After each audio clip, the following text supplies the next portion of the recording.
I've taken the number 7 bus downtown every Tuesday for the past 5 years, and in all that time I've gotten used to the empty seats beside me. People would rather stand in the aisle than sit next to me. They look at me, then quickly look away, pretending they don't see the empty space. I understand what they see. A tall woman in her 60s with careful makeup and silver hair, someone they think doesn't quite fit. But last Tuesday, something happened that changed everything. My 7-year-old grandson held my hand on that bus, and suddenly, people started seeing me differently. My name is Diana, and I'm 64 years old. I transitioned when I was 56, which means I spent most of my life pretending to be someone named David. I was a husband, a father, a grandfather even, before I finally had the courage to become myself. And that courage cost me almost everything. Almost. Because my grandson Tommy never stopped loving me, and that love taught me something I didn't know I needed to learn.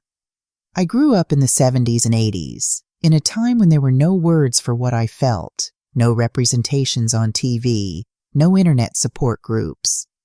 There was just the feeling that my body was a costume I couldn't take off, that every time someone called me he or son or David, they were talking to a stranger. I learned to act masculine. I lowered my voice. I played sports. I dated girls. I did everything I was supposed to do, and every day felt like drowning in shallow water. I married young at 23 to a woman named Carol. She was kind and practical, and I thought that loving her might make the other feelings go away. We had 2 children, a son named Michael and a daughter named Jennifer. I loved them fiercely. I thought that being a good father would fill the empty space inside me. For years I convinced myself it was working, but it wasn't working. By the time I was in my 50s, my kids were grown with children of their own, and Carol and I had settled into that comfortable distance that some marriages become. We were roommates more than partners. And the dysphoria, that's the word I learned later for the feeling of being trapped in the wrong body, was getting worse, not better. I would wake up at night in a panic, feeling like I was running out of time, like if I didn't do something soon, I would die having never really lived. When I was 55, I finally told Carol. We were sitting in our kitchen on a Sunday morning, drinking coffee, and I just said it. I think I'm transgender. I think I've always been a woman. She put down her cup very slowly and stared at me like I had just told her the house was on fire. In a way, I had. I was burning down the life we had built together.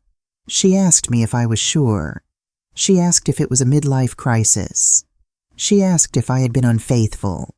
She asked every question except the one that mattered, which was, how long have you been suffering? We went to therapy together. We tried to make it work, but ultimately she couldn't stay married to a woman. She wanted the husband she thought she had, and that person was gone. We divorced quietly, and she moved to Arizona to live near her sister. My children took it hard. Michael, my son, stopped speaking to me completely. He said I was selfish, that I was destroying the family, that I was embarrassing him and his wife. He has 2 daughters, and he made it clear I wasn't welcome around them. Jennifer, my daughter, tried to understand. She really did. But she struggled with calling me Diana, with using the right pronouns, with explaining to her friends what had happened to her father. She has a son, Tommy, and she let me see him, but only occasionally and always with supervision at first, like I was dangerous. I transitioned at 56. I started hormone therapy, changed my name legally, began living full-time as Diana. I lost my job. They said it was downsizing, but I knew better. I lost my church, my bowling league, most of my friends. People I had known for decades crossed the street to avoid talking to me. But I also gained something. I gained the ability to look in the mirror and recognize myself. I gained the feeling of wearing clothes that felt right. I gained the sound of my real name. And slowly, painfully, I started to feel like a person instead of a performance. The hardest part wasn't the transition itself. It was the loneliness that came after. At 56, I was starting over completely.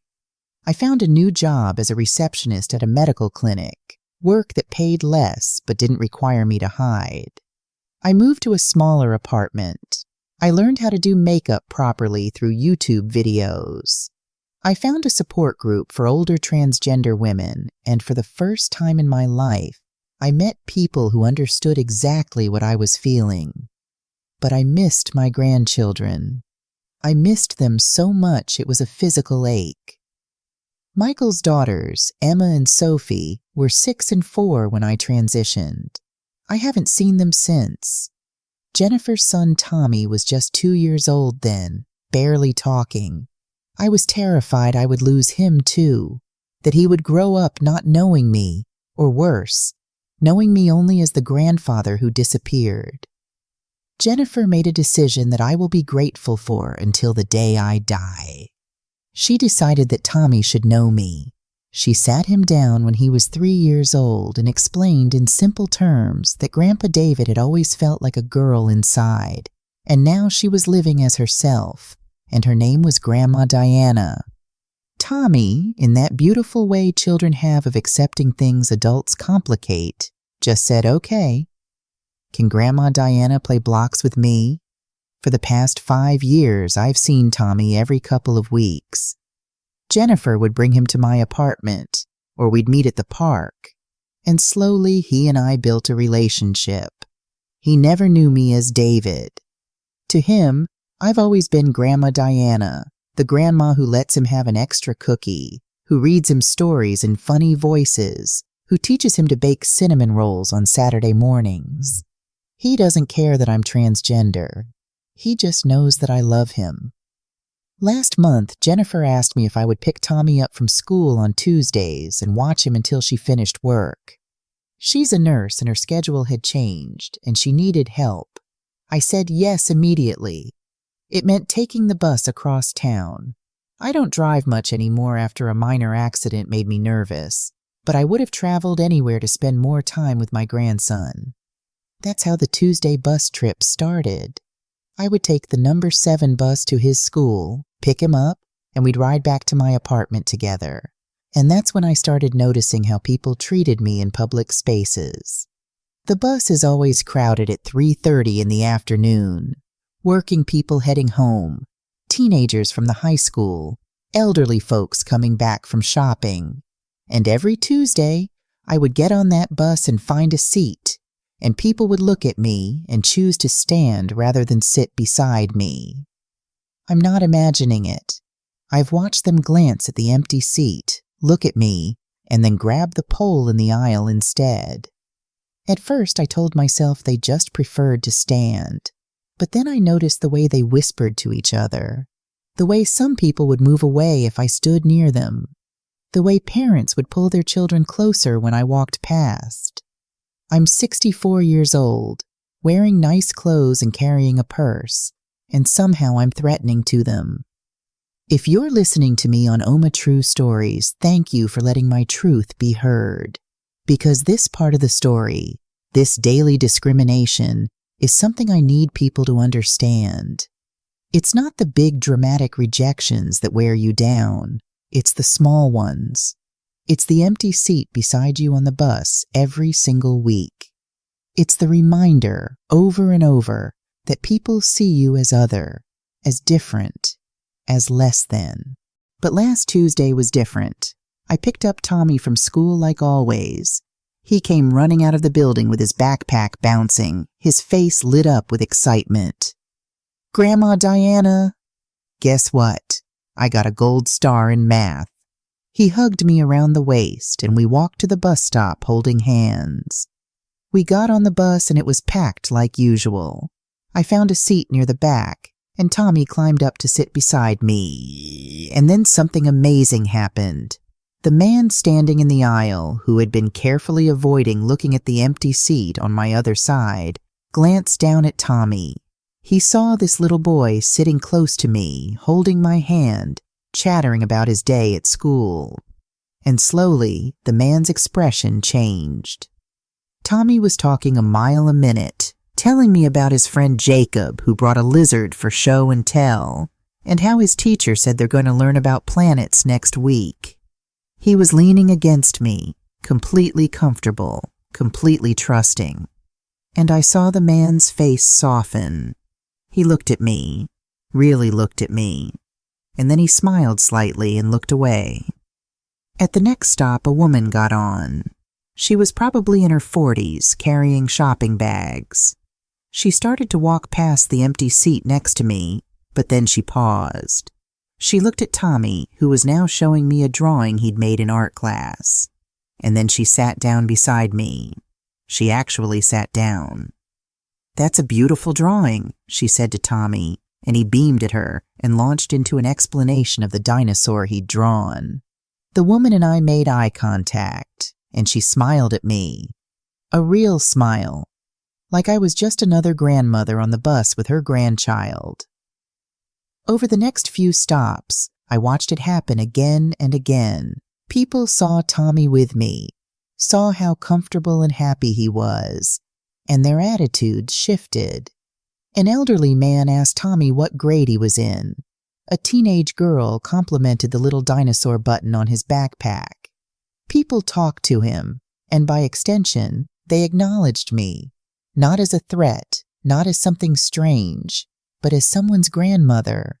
Tommy had no idea what was happening. He was just being himself, just loving me the way he always had, without conditions or judgments. But his love was transforming how others saw me. His small hand in mine was telling everyone on that bus, "This is my grandma, and she's wonderful." When we got off at my stop, the woman who had sat beside me said, "Have a nice day," to both of us. She looked me in the eyes when she said it. The elderly man waved goodbye to Tommy, and as we walked toward my apartment building, I realized I was crying. Tommy noticed immediately. "Grandma, why are you sad?" "I'm not sad, sweetheart," I told him, wiping my eyes. "I'm actually very happy." "Then why are you crying?"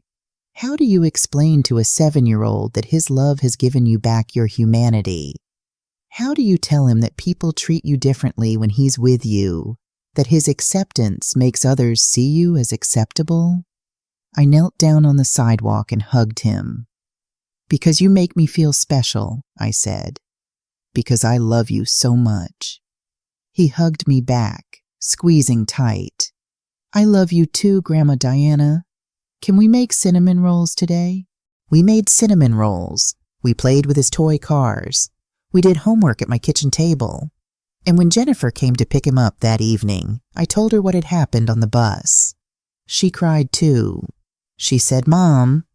She calls me Mom now, and every time feels like a gift. "I'm so sorry you have to deal with that. I'm sorry people treat you that way." I told her it was okay, that I understood people's discomfort, that I had learned to live with it. But she shook her head. "It's not okay. You shouldn't have to live with it. Tommy sees you clearly. He sees who you really are, and I'm trying to see you that clearly too." That conversation meant more to me than she probably knows, because Jennifer has been on a journey too. It wasn't easy for her to accept me at first. She mourned the loss of the father she thought she had. She struggled with explaining me to her husband, to her friends, to Tommy's school when she put me on the emergency contact list. But she's been trying.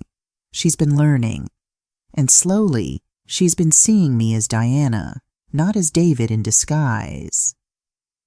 The next Tuesday, the same thing happened. Tommy and I got on the bus, and people noticed him with me. They saw a child who loved me, and it made me human in their eyes. It's been weeks now, and I've started to recognize some of the regular passengers. The woman who sat beside me that first day smiles at me now, even when Tommy isn't there. The elderly man asks me how my grandson is doing. Small interactions, but they matter. They remind me that connection is possible, that visibility doesn't always equal rejection. I'm sharing this on Oma True Stories because somewhere, someone like me might need this tonight. Someone who is tired of the empty seats, tired of the whispers, tired of being treated like they're dangerous or wrong. I want you to know that acceptance can come in unexpected ways. Sometimes it comes from a 7-year-old who just loves his grandma. Sometimes it comes from strangers on a bus who needed to see you through someone else's eyes first. But here's what I've really learned. I shouldn't need Tommy to validate my existence. I shouldn't need a child's acceptance to make adults treat me with basic dignity. The fact that people are kinder to me when he's with me reveals their prejudice, not my worth. I was worthy of that seat beside me even when I was alone. I was worthy of kind smiles and human interaction even before anyone saw me as someone's grandmother. Tommy doesn't make me legitimate. He just makes my legitimacy visible to people who couldn't see it before. And while I'm grateful for that, I also recognize it's not fair. I think about all the transgender people who don't have a Tommy, who ride the bus alone, who face those empty seats without anyone to validate them. They deserve dignity too. We all do. I still see Michael sometimes, from a distance. I saw him at the grocery store 2 months ago with his daughters, who are 12 and 10 now. He saw me too, and he turned his cart around and went the other way. My granddaughters don't know me. They don't know that I think about them every day, that I wonder what they look like, what they're interested in, whether they're happy. That loss is a wound that hasn't healed. But I have Tommy, and I have Jennifer, who is trying, and I have the woman on the bus who sits beside me now, and I have the reflection in the mirror who finally looks like me. These things don't erase the losses, but they make them bearable. I'm 64 years old. I spent 56 years hiding, and I've spent 8 years being visible. The visible years have been harder in some ways. More rejection, more discrimination, more moments of standing alone. But they've also been more real. I know who I am now. I answer to my real name. I wear clothes that feel like mine. I live in a body that's slowly, finally becoming home. And on Tuesdays, I hold my grandson's hand on the bus, and people see me. Really see me. Not as a threat, or a curiosity or a problem to avoid, but as someone's grandma. As someone worthy of sitting beside. If you're transgender and you're scared right now, if you're facing your own empty seats, please know this. Your worth isn't determined by who sits beside you. Your worth isn't determined by who accepts you or validates you or makes room for you. You are inherently worthy, whether people see it or not. But also know that acceptance can grow. People can change. Some of those people on the bus who wouldn't sit beside me at first are friendly now. Jennifer, who struggled so much with my transition, introduces me as her mother with pride now. Tommy loves me not despite being transgender, but just because I'm his grandma who makes good cinnamon rolls and reads funny stories. Love is patient. Change is slow, but both are possible. My name is Diana. I'm a 64-year-old transgender woman. I'm a mother, a grandmother, and someone who spent most of her life hiding but refuses to hide anymore. I ride the number 7 bus every Tuesday, and sometimes the seats beside me are empty, but sometimes they're full. And every Tuesday, my grandson holds my hand, and I remember why I chose to live authentically. Because love, real, unconditional, pure love, is worth every empty seat, every whispered comment, every turned back. Tommy's love didn't make me worthy. I always was. But his love reminds me of my worth when I forget. And that reminder, that small hand in mine, makes all the difference. Thank you for listening to my story. Thank you for seeing me.